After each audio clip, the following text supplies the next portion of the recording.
दोस्तों, भारत के टॉप 10 अमीरों की बात की जाए तो उसमें राधा किशन दमानी जी का नाम जरूर होता है।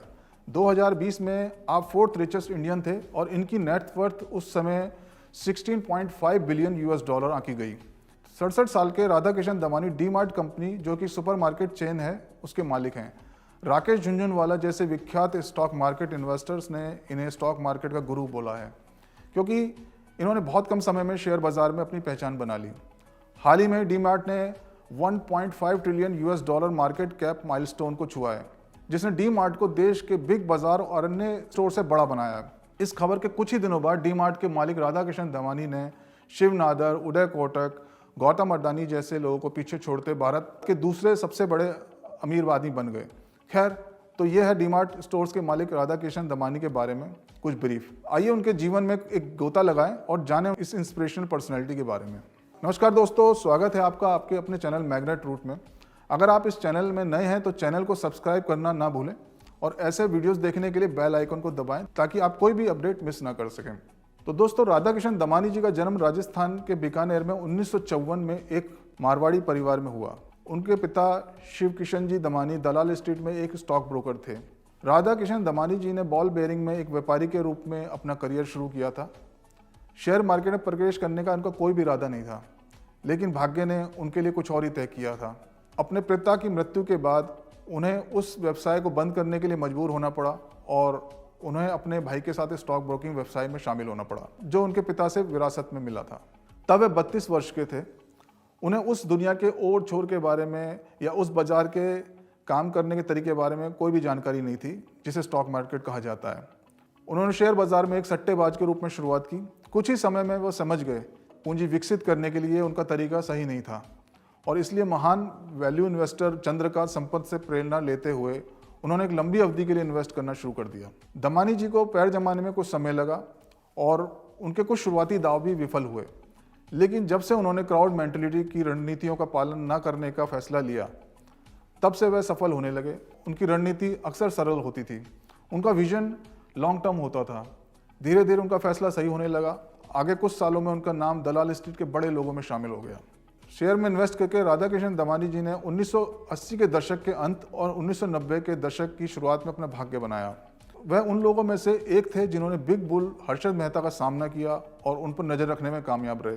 हर्षद मेहता के स्कैम को लाइट में आने से पहले, जब हर्षद मेहता ने मार्केट्स में शेयर्स में भारी इन्वेस्टमेंट किया हुआ था, तब राधा किशन दमानी जी ने भांप लिया था कि कोई स्कैम है जो उजागर होने वाला है और इन्होंने मार्केट को शॉर्ट करना शुरू कर दिया। जो लोग नहीं जानते हैं कि शॉर्ट सेल क्या होती है, आप इस तरह समझ लें कि शॉर्ट सेल में आप पहले बेचते हैं, बाद में खरीदते हैं। मान लीजिए कि आपको उम्मीद है कोई चीज़ सिक्योरिटी 100 रुपये पे अभी ट्रेड हो रही है और आप कुछ सोचते हैं कि ये सिक्योरिटी यहाँ से नीचे गिरेगी, तो आप उसको पहले बेच सकते हैं 100 रुपये पे और फॉर एग्जांपल आप 80 पे वापस खरीद सकते हैं। तो इस ट्रांजैक्शन में आपको 20 रुपये का बेनिफिट होता है। तो दोस्तों, स्कैम उजागर होने के बाद राधा किशन दमानी जी ने बहुत पैसा बनाया।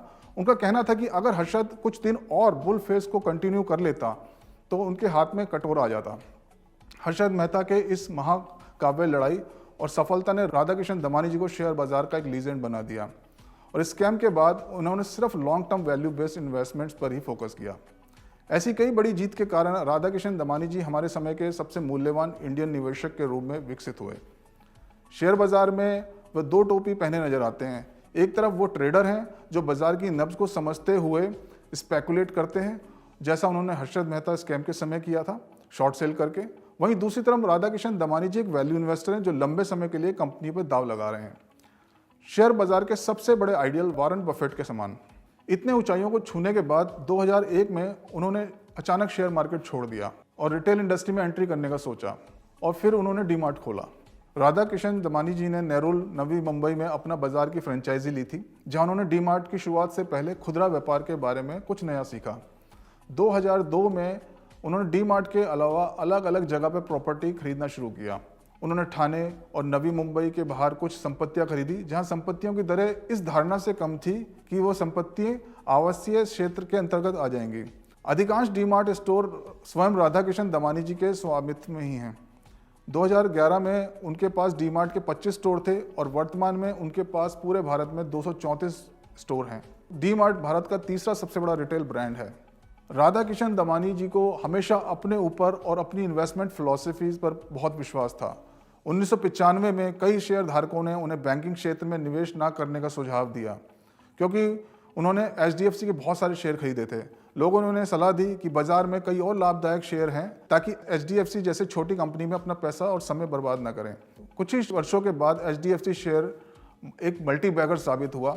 फिर इसके बाद रिटेल जानकारों ने राधाकिशन दमानी जी को ई-कॉमर्स व्यवसाय शुरू करने का सुझाव दिया, लेकिन राधाकिशन दमानी ने सिर्फ ब्रिक और मोटर टाइप के व्यवसाय पर ही फोकस किया।